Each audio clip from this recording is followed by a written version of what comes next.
The chaos of the emergency room at Metropolitan General was a symphony Anya Sharma knew by heart. Beeps, shouts, the squeal of gurney wheels, the wet, rhythmic bagging of an ambu. She moved through it like a ghost, a quiet presence in blue scrubs, her face a mask of placid efficiency. She was Nurse Sharma, the rookie, the new hire who was too quiet, too diligent, too much. She restocked saline bags before they were empty. She prepped suture kits before the call came. She anticipated needs with an unnerving prescience that the other nurses found somewhere between helpful and creepy. Dr. Marcus Thorne, chief of emergency medicine, found it irritating. He saw a young woman trying too hard, a newbie whose over-preparation screamed insecurity. "Sharma," he barked, not looking up from a patient's chart. "Did you re-verify the cross-match on the O-neg for Trauma 1? "Yes, doctor," Anya replied, her voice soft, barely audible over the din. "Verified it myself. It's ready." "And did you double-check the labs for the chest pain in Bay 3? "Came back 10 minutes ago. Troponins are clean. I put the printout on your desk."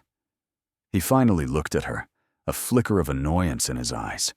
He was a man accustomed to the frantic energy of the ER, to a certain level of controlled panic. Anya's quiet competence felt like a judgment on his entire department. It was unnatural. "Don't just put it on my desk, nurse," he said, his voice laced with condescension. "Tell me." "The protocol is verbal confirmation of critical labs." "I tried, doctor."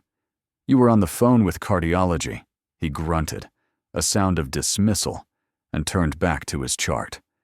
"Just follow the procedure next time." She simply nodded, her expression unreadable, and went back to work. This was her life now, a quiet purgatory of condescension and routine medical care. It was safe. It was anonymous. It was a million miles from the dust and blood and screaming winds of Kandahar. It was a lie, but it was the only one she had left. The glass doors of the ambulance bay didn't slide open. They exploded inward. A shower of tempered glass sprayed across the waiting area floor, followed by the sickening crunch of the aluminum frame being torn from its moorings. Screams erupted. People scrambled back. Framed in the ruined doorway was a silhouette that defied logic. It was a man, but a man of impossible proportions. He had to duck to get through the frame, his shoulders scraping both sides. He stood a full head taller than the door, a mountain of muscle and ragged clothing. 8 feet tall, if he was an inch. His face was a mask of agony and confusion. A thick, matted beard covered his jaw, but his eyes were wide with a terror so profound, it was contagious. A deep gash ran across his forehead, sluggishly leaking blood. His clothes were torn, revealing a physique that was less human, more mythological beast. But it wasn't his size that made Anya's blood run cold. It was the way he moved. He wasn't just big. He was tactically aware, even in his delirium. His head was on a swivel, scanning, assessing threats. His weight was balanced, ready to spring. He was a weapon, disarmed and malfunctioning, but a weapon nonetheless. "Security!" Thorne yelled, instinctively stepping in front of his staff. "Code Silver! Get me a lockdown!" 2 hospital security guards, brave but hopelessly outmatched, ran forward, their hands on their holstered tasers. "Sir, you need to calm down, sir!" The giant let out a roar, a sound of pure, primal fury, and swatted them away. He didn't punch them. He swatted them like flies. One guard flew 10 feet and crumpled against the reception desk. The other spun through the air and landed in a heap by the ruined doors. Panic turned to terror. Nurses and patients alike fled, screaming, trying to find cover. The giant took another step into the ER, his huge chest heaving. He looked around, his wild eyes seeing things that weren't there. Phantoms from another time, another place. "Where is it?" he bellowed, his voice a gravelly boom that shook the room. "The package! I have to secure the package!" Thorne held his ground, his face pale but determined. "Son, you're in a hospital. You're safe. Let us help you." "Lies!" the giant roared, pointing a trembling tree trunk of a finger at Thorne. "They're everywhere, in the wires." Anya watched from behind a supply cart, her heart hammering a rhythm against her ribs that was terrifyingly familiar. It was the drumbeat of incoming fire, the cadence of an RPG leaving its tube. She saw the infected shrapnel wounds on his arm, weeping pus through the torn fabric of his shirt. She saw the distinctive three-point pattern of the blast fragmentation. A Russian PMN-4 anti-personnel mine, modified, with a chemical payload. She knew the wound. She had treated it before. In a dusty, blood-soaked tent under a sky full of hostile stars. Her mind screamed. "It can't be." The giant stumbled, clutching his head. "Sparrow. Sparrow, do you copy? Goliath is down. I repeat, Goliath is down." The name hit her like a physical blow. Goliath. Sergeant Rex Peterson, a man who was officially dead. A man she had watched die on an operating table in a black site medical facility. A man whose death haunted her every waking moment. And Sparrow, that was her call sign. A name she had buried so deep she sometimes thought she'd imagined it. He was here, alive. And he was a ticking bomb. "Get me 10 milligrams of Haldol and 2 of Ativan," Thorne was yelling to a terrified nurse who was fumbling with a vial. "Now! We need to bring him down before he kills someone." Anya stepped out from behind the cart. Her voice was calm, cutting through the panic like a scalpel. "That won't work." Thorne spun around, his face a mask of disbelief. "Nurse Sharma, what in God's name are you doing? Get back. That's an order." "The Haldol will paradoxically agitate him," she said, her eyes locked on Rex. "It will interact with the acetylcholine inhibitors in his system and could trigger a seizure or cardiac arrest. You'll kill him." "What are you talking about?" Thorne sputtered. "That's standard protocol for acute psychosis." "He's not a standard patient, Doctor." "Not a question, a statement." Rex roared again and ripped a heart monitor from its stand, wires sparking. He held it over his head, ready to throw it at the nearest cluster of cowering staff. There was no more time. The quiet, timid nurse vanished. In her place stood someone else entirely. Someone colder, harder, and absolutely in command. "Sergeant Peterson!" she shouted. Her voice wasn't loud, but it carried an authority that silenced the room. It was a voice forged in firefights and field surgery, a voice that expected to be obeyed. The giant froze. The monitor was still held high, his muscles trembling with the effort. He slowly turned his massive head, his wild eyes searching for the source of the voice. "Rex, stand down!" Anya commanded, taking a deliberate step forward. "That is a direct order from your medic. Acknowledge." His gaze locked onto hers, a flicker of recognition, a spark of lucidity in the storm of his madness.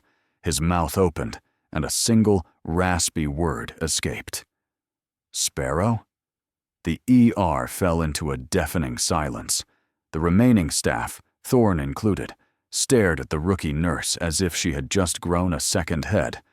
The name hung in the air, an impossible question. "It's me, Goliath," she said, her voice softening slightly, but losing none of its command. "I'm here. You're safe. But you have to stand down.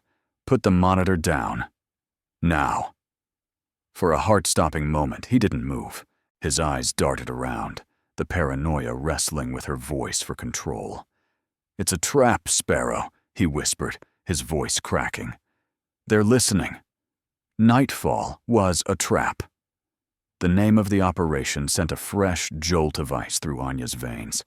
He remembers. "I know," she said, taking another slow step. I know it was. But the mission is over, Rex. We're stateside. We're in a friendly infirmary. Now put the asset down. Let's get you patched up. She was using their language, the jargon of a life she had tried to forget. Slowly, agonizingly, Rex lowered the heart monitor, placing it on the ground with a gentle thud that was terrifying in its control. He looked at his hands, then back at her, a lost child in a giant's body. I'm hurt, Sparrow.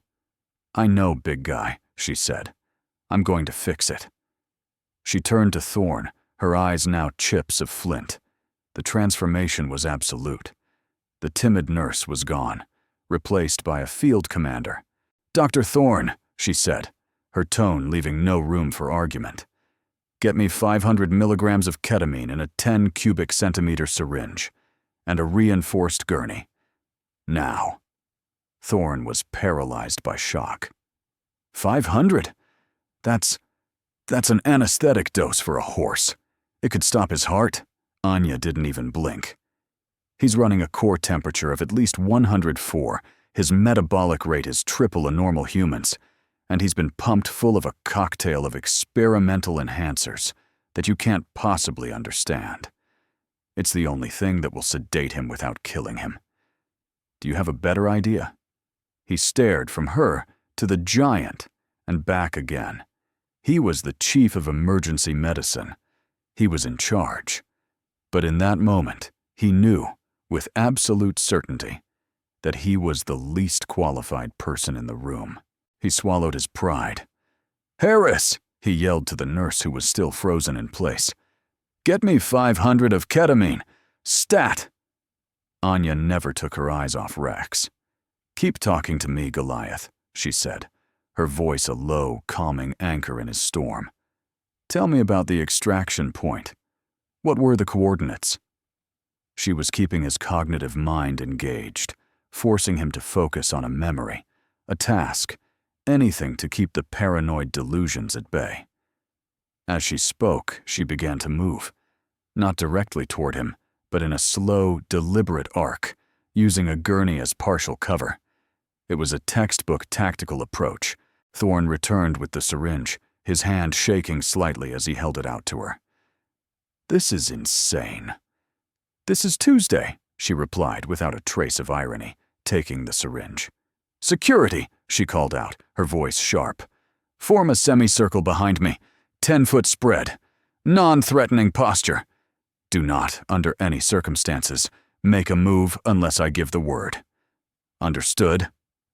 The remaining guards, rattled but recognizing true command when they heard it, slowly moved into position.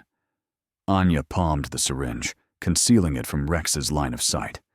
She continued her slow, circling approach. "The coordinates, Rex. I need them now, Sergeant." "Zulu. Zulu Tango 7, he mumbled, his brow furrowed in concentration. "The river bend. We were supposed to wait by the river bend?" "That's right," Anya said, her voice a soothing balm. "Good work. Now, your arm is looking pretty bad. Let me take a look at it, just like old times." She was 5 feet away from him now. The air was thick with tension. Every person in the ER held their breath. Rex looked down at his festering wound, and the confusion returned. "It burned, Sparrow. They put something in it. Something alive." "I'm going to get it out," she said, now just an arm's length away. He saw the syringe. His eyes widened. The paranoia slammed back in like a tidal wave. "No! Needles! They put it in with needles!" He swung. It wasn't a punch. It was a sweeping, backhanded blow with an arm as thick as a telephone pole. It moved with terrifying speed, a blur of motion that should have pulped her. But Anya wasn't there. In the instant he moved, she dropped, her body moving with a fluid economy of motion that defied belief. The blow whistled over her head, creating a gust of wind that blew her hair back. She didn't retreat. She exploded upward from her crouch, moving inside his arc. Her left hand shot out, not to block, but to deflect. She struck the sensitive bundle of nerves on the inside of his wrist. His hand went numb, the fingers spasming open. It was a perfect CQC strike, designed to neutralize without causing permanent damage. The deflection created a half-second opening. It was all she needed. She pivoted on her heel, her body a coiled spring of controlled power. The syringe in her right hand flashed out. She didn't stab. She drove it deep into the massive quadriceps muscle of his thigh, her thumb depressing the plunger in one smooth, practiced motion. She emptied the full 10 cubic centimeters in less than a second. Then she was gone. She disengaged with the same blinding speed, rolling backward, putting 10 feet of space between them before his brain had even processed the attack. She came up into a low crouch, balanced on the balls of her feet, ready for his next move. Rex let out a confused roar, more of surprise than pain. He looked at the syringe sticking out of his leg, then at her. The betrayal in his eyes was a physical wound. "Sparrow." "Why?" "To save you, you big idiot," she said, her voice tight with emotion. "Now go to sleep." He took one stumbling step toward her, his arm raised. Then another. His movements became sluggish, uncoordinated. His eyes glazed over. The massive frame swayed, a great oak finally succumbing to the axe. He crashed to the linoleum floor with a thunderous boom that shook the entire ER. He was unconscious, but he was breathing. For a full 10 seconds, the only sound was the distant wail of a siren and the frantic, echoing beeps of a dozen untended monitors. The staff of the Metropolitan General ER stood like statues, their minds struggling to process what they had just witnessed. The quiet rookie nurse, the timid one. She hadn't just faced down a monster. She had outmaneuvered him, disarmed him, and taken him down with a combination of psychological warfare, military tactics, and medical precision that belonged in a spy thriller, not a hospital corridor. Anya slowly rose to her feet, her own adrenaline beginning to recede, leaving a tremor in her hands. She walked over to Rex's still form, her movements now weary. She knelt, checked his carotid artery, then his pupillary response. "He's stable," she announced to the silent room. "Pulse is 110, strong and regular. Respiration is shallow but steady. We need to get him to a trauma bay. He needs a central line, arterial line, and broad-spectrum antibiotics. And we need to get that shrapnel out of him before the coating leaches any further into his system." She looked up at Dr. Thorne, who was staring at her, his face a mixture of awe, confusion, and profound humility. I, he stammered, unable to form a complete sentence. He took a deep breath, looked at the unconscious giant, at his terrified but safe staff, and then back at Anya. "I am so sorry," he said, the words heavy with sincerity. "I underestimated you. I was arrogant, and I was wrong. You just saved all our lives. Thank you." It was more than an apology. It was a surrender, a transfer of command. Anya just gave a single tired nod. "Get the gurney, doctor. The work is just starting." They needed 2 reinforced gurneys, strapped together, and 6 orderlies to move Rex into the main trauma bay. Anya directed the transfer with the efficiency of a drill sergeant, calling out orders for IV lines, oxygen masks, and monitors. The ER team, including Thorne, followed her commands without question. The hospital's hierarchy had been shattered and rebuilt in the space of 5 minutes, with her at the apex. As they worked to stabilize him, Thorne finally asked the question that was burning in everyone's mind. "Who are you?" he asked, his voice low as he helped her cut away the tattered remains of Rex's shirt. "Not what your personnel file says. Who are you, really?" Anya paused, her hands hovering over the angry, inflamed wounds on Rex's arm. The shrapnel was buried deep. She could see the metallic glint beneath the torn flesh. "My name is Anya Sharma," she said, her voice flat, devoid of emotion. "My file says I was an Army medic. 2 tours in Afghanistan. Honorable discharge. That's a lie, Thorne stated simply. Army medics don't move like that. They don't know CQC. They don't have call signs. No, she admitted, picking up a pair of forceps. They don't. She began to work, her hand steady as a rock as she probed the wound. I wasn't a medic. I was a surgeon, attached to a special operations unit, a ghost team so far off the books it didn't officially exist. Her words were quiet, but they held the weight of a confession. The trauma bay, once a hub of chaotic noise, was now a silent operating theater, the staff hanging on her every word as they assisted. We were part of a program, she continued, her focus entirely on her task. Project Chimera. Its goal was to create the perfect soldier. Enhanced strength, speed, endurance. They used a cocktail of gene therapies, steroids, and neural stimulants. Rex, Sergeant Peterson, was one of the first successful subjects. She carefully extracted a twisted piece of metal from his bicep. It was jagged, sharp, and coated in a faint greenish-black film. But the enhancements had side effects: increased aggression, paranoia, psychological instability. They were weapons, but they were also walking time bombs. "What happened?" Thorne asked, his eyes wide. "Our last mission," Anya said, her voice dropping to a whisper. Operation Nightfall. It was a snatch and grab in a contested province. High-value target. Everything went wrong from the start. The intel was bad. We walked into a sophisticated ambush. She fell silent for a moment, her mind flashing back to the searing heat, the taste of dust and cordite, the screams of her men.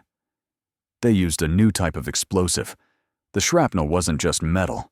It was a delivery system for a neurotoxin designed specifically to counteract the Chimera enhancements. It drove the subjects into a murderous rage before killing them. She placed the first piece of shrapnel in a sterile dish. They turned our greatest asset into our biggest liability. The enhanced soldiers tore our own unit apart before they succumbed. It was a massacre. "You survived," Thorne said softly. "I wasn't enhanced," she said. "I was just the doctor. I found Rex. He was the only other one left alive. He'd taken a full blast. I kept him alive for 3 days in the desert, then dragged him to the extraction point. But when the chopper came, it wasn't a rescue team. It was a cleanup crew." Her hands trembled for the first time. She steadied them against the edge of the gurney. "They told me the program was compromised, that Rex was a failed experiment, a liability. They ordered me to terminate him. I refused, so they did it themselves. I watched him die on their table. Then they told me I was being held responsible for the failure of the mission, for the loss of 17 highly valuable government assets. The official story was that I cracked under pressure, went AWOL. They buried me." She looked at Thorne, her eyes hollow. "I escaped, changed my name, became a simple nurse in a place no one would ever think to look. I've spent the last 3 years believing I was the only survivor of Nightfall, and that I failed the only man I managed to save." She looked down at the giant lying on her table, alive. "And now I know. All of it was a lie." She went back to the wound, her movements more aggressive now. As she pulled out the second, larger piece of shrapnel from deep within the muscle tissue, something else came with it. A small metallic disc, no bigger than a dime, attached to the metal fragment. It had a tiny, pulsing blue light. Thorne leaned in. "What is that?" Anya stared at it, a cold dread washing over her. "A tracking device, subdermal, biometric." Her head snapped up, her eyes wide with a terrible realization. "He didn't just escape," she breathed. "They let him out. This whole thing, his psychotic break, him ending up here. It wasn't random." She looked at the tracker, then at the main doors of the ER. "They didn't hunt for me. They used him as a bloodhound to sniff me out. As if on cue, the calm of the ER was broken by a new sound, the sleek, quiet hum of expensive engines. Through the shattered front doors, they could see them. 3 black, government-plated SUVs pulling up to the curb, their tinted windows hiding the men inside. "Lock down the hospital," Anya said, her voice dangerously low. "Now." The doors of the SUVs opened in perfect unison. 12 men in dark, impeccably tailored suits emerged. They moved with the cold, efficient grace of predators. They weren't cops. They weren't feds. They were something else. They entered the ER, their presence sucking the air out of the room. The remaining patients and staff flattened themselves against the walls, trying to become invisible. The man in the lead was older, with silver hair cut to a military precision and a face that looked like it had been carved from granite. His eyes were the color of a winter sky. Anya knew him. Colonel Davis, the architect of Project Chimera, the man who had given the order to terminate Rex, the man who had erased her life. He strode through the chaos as if it were his private office, his gaze sweeping the room until it landed on the trauma bay. He saw Rex on the gurneys, and he saw Anya. A ghost. A flicker of surprise crossed his features, quickly suppressed. He gave a thin, humorless smile. "Dr. Sharma," he said, his voice a smooth, cultured baritone that dripped with menace. "Or is it Nurse Sharma these days? It's been a long time. I see you've found our missing property." Dr. Thorne stepped forward, planting himself between Davis and the trauma bay. His face was pale, but his jaw was set. "I am Dr. Thorne, chief of this department," he announced, his voice shaking only slightly. "This is a sterile medical environment. That man is my patient, and she is a member of my staff. I'm going to have to ask you and your men to leave." Davis's smile widened. "Doctor, I appreciate your commitment to your duties, but you are interfering with a matter of national security. That patient is a highly volatile piece of United States government property, and that member of your staff is a wanted deserter and a thief. We are taking them both into custody." "You are not taking anyone," Anya said, stepping up beside Thorne. She held up the small, pulsing tracker with a pair of forceps. "You lost the right to call him property when you left him for dead and used him as bait." Davis's eyes narrowed. "You were always sentimental, Sharma. It was your greatest weakness. It cost me 17 super soldiers and $1 billion project."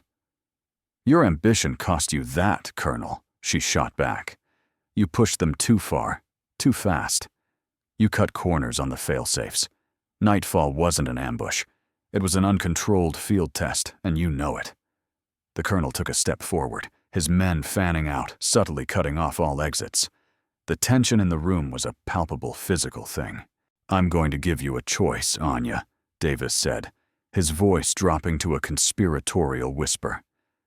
"Because I am a reasonable man, and because, despite your failures, your talent is undeniable. Come with us. Help us stabilize Sergeant Peterson. Help us understand what went wrong. Your record will be cleared. You can have your life back. A better life. A position at the head of a new, better-funded project." He paused, letting the offer hang in the air. "Or," he continued, his voice hardening, "you can refuse. And my men and I will be forced to retrieve our assets. It will be messy. It will be tragic. And the official report will state that a disturbed veteran, suffering from extreme PTSD, caused a terrible incident at a civilian hospital before being neutralized, and that a disgraced former Army nurse was tragically caught in the crossfire. Your hospital, Dr. Thorne, will be tied up in litigation and federal investigations for the next decade." It was a checkmate, a choice between collaboration and annihilation. Anya looked at Thorne, at the terrified faces of her colleagues. She looked at Rex, unconscious and vulnerable on the table, She had run once. She had spent 3 years hiding in the shadows, haunted by guilt and failure. But she wasn't hiding anymore. The ghost was gone. I am Dr. Anya Sharma, and I am done running. She turned back to Davis, a strange calm settling over her. You're right about one thing, Colonel, she said. I am sentimental. I took samples the moment he was brought in. Blood, tissue, spinal fluid. I was hoping to synthesize a counteragent for the neurotoxin. She picked up a tablet from the medical cart. With a few quick taps, she sent its display to the large diagnostic monitor on the wall of the trauma bay. The screen filled with complex data streams, genetic sequences, protein chains, cellular decay rates. While I was running the diagnostics, Anya continued, her voice clear and steady.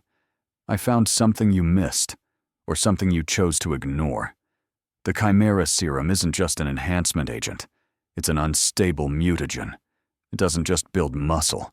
It actively breaks down and rewrites the subject's DNA. It has a half-life of approximately 5 years. She pointed to a graph on the screen showing a terrifyingly steep curve. After that, it leads to catastrophic cellular collapse, prion disease, rampant cancers, total organ failure. You didn't just create super soldiers, Colonel. You gave them all a terminal diagnosis. You gave them a death sentence. Davis's face went rigid. The calm, controlled mask slipped, revealing the cornered animal beneath.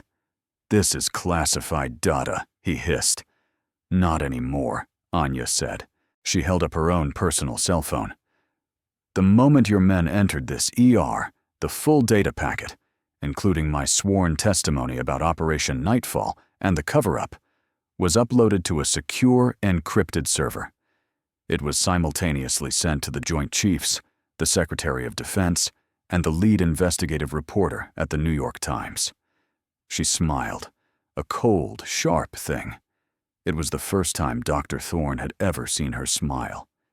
It's on a dead man's switch, Colonel, tied to my vitals and Sergeant Peterson's. If either of us flatlines, or if my phone sends a distress signal, or fails to send the hourly all-clear signal, the files decrypt and go public.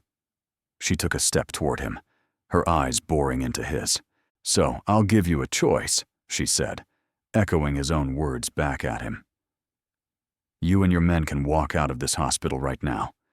You can go back to whatever dark hole you crawled out of, and pray that the people you work for are more interested in burying this scandal than in burying you. Or you can make a move, and your entire world will burn down around you, live on television. The silence that followed was absolute. Davis stared at her, his mind racing, looking for an angle, an out. But there was none. She had him. She hadn't just won the battle. She had obliterated the chessboard. His jaw clenched. The mask of civility fell away completely, revealing a face of pure, undiluted hatred. Without another word, he turned on his heel. "We're leaving," he snarled to his men. They backed away, their faces a mixture of confusion and anger, and filed out of the ER. The black SUVs started their engines and sped away into the night. The threat was gone. For now, Anya's knees finally buckled. Thorne caught her before she hit the floor. The adrenaline had run out, leaving behind a bone-deep exhaustion and the crushing weight of 3 years of fear. "It's over," Thorne said, his voice filled with awe. "You did it." "No," she whispered, looking at Rex's still form. "It's just beginning." The aftermath was a whirlwind. Anya's dead man's switch worked exactly as planned. Within an hour, the hospital was swarming with a different kind of government agent. Men and women in crisp uniforms with concerned faces, who called her ma'am and treated Dr. Thorne with a newfound respect. Colonel Davis and Project Chimera vanished. They were officially disavowed, their records scrubbed, their funding cut. An internal investigation at the Department of Defense was launched, one so secret and far-reaching that its findings would never see the light of day. But the right people knew. The truth, or at least Anya's version of it was out. Her own file was quietly changed. The dishonorable discharge became a commendation for valor under extreme duress. The AWOL charge was replaced with a notation: recruited for clandestine interagency special projects. Her ghost identity was given a state-sanctioned burial. Her first priority was Rex, working with Thorne and a team of the best biochemists the DoD could provide. She spent the next 3 months in a sealed lab deep within the hospital. She worked tirelessly, fueled by coffee and a relentless burning need for redemption. She mapped the mutagen, broke down its structure, and, piece by painstaking piece, engineered a retrovirus to counteract it. It worked. Rex Peterson, the giant called Goliath, slowly returned to the world. The serum was neutralized, his body returning to its normal, albeit still formidable proportions. The paranoia faded, replaced by a quiet, profound gratitude. His mind was scarred, but healing. He would never be the man he was, but he was alive, and he was free. One crisp autumn afternoon, Dr. Thorne found Anya staring out the window of her lab, watching the city move below. "The board approved it," he said, holding out a file folder. "The funding came through this morning, full DoD backing, plus a private grant from our own hospital benefactors. They were, shall we say, very impressed with your handling of the incident." She took the folder and opened it. On the cover page, in bold letters, were the words, Special Trauma and Unorthodox Response Division, STURD. "It's a new department," Thorne explained, a proud smile on his face. "A place for the cases that don't fit the textbook. A rapid response unit for medical crises that fall outside normal parameters. It will combine civilian medical practice with combat zone pragmatism. We'll recruit the best, from grizzled former PJs to brilliant young residents." He tapped the folder. "And it needs a director." Anya looked at him, her eyes questioning. "It was my only condition," Thorne said. "I'm a good ER chief, Anya. I know how to manage a crisis, but you know how to command one. This is your world. This is where you belong." She looked down at the file, at the offer of a new life. Not a life of hiding, but a life of purpose. A life that integrated every part of who she was. The surgeon, the soldier, the survivor. A life where her scars were not a source of shame, but a source of strength. The final scene is not one of chaos, but of quiet purpose. 6 months later. The STURD wing of Metropolitan General is a state-of-the-art facility. In the central training room, a team of doctors and medics are running a simulation. A mass casualty event with complex, conflicting injuries. Watching from an observation deck above is Dr. Anya Sharma. She no longer wears the anonymous blue scrubs of a nurse. She wears a crisp, white doctor's coat. Embroidered over the pocket are the words, Dr. A. Sharma, Director. Her face is calm, confident. She's pointing out details to the man standing beside her, a broad-shouldered man in a security supervisor's uniform. It's Rex Peterson. He's leaner now, his eyes clear and intelligent. He serves as her head of security and tactical advisor. She gives a quiet instruction into her headset, and the simulation intensifies. A new variable, an unexpected complication. The team below scrambles, but they adapt. They are learning her methods. They are becoming her team. She is no longer haunted. She is no longer running. She has taken the worst parts of her past and forged them into a tool to build a better future. She found her war, not in some dusty foreign land, but in the space between saving a life and losing one. I look down at the controlled, beautiful chaos my team is handling. For the first time in years, the symphony of the ER doesn't sound like a memory of war. It sounds like hope. It sounds like home. I am not a ghost. I am a surgeon, and I have work to do.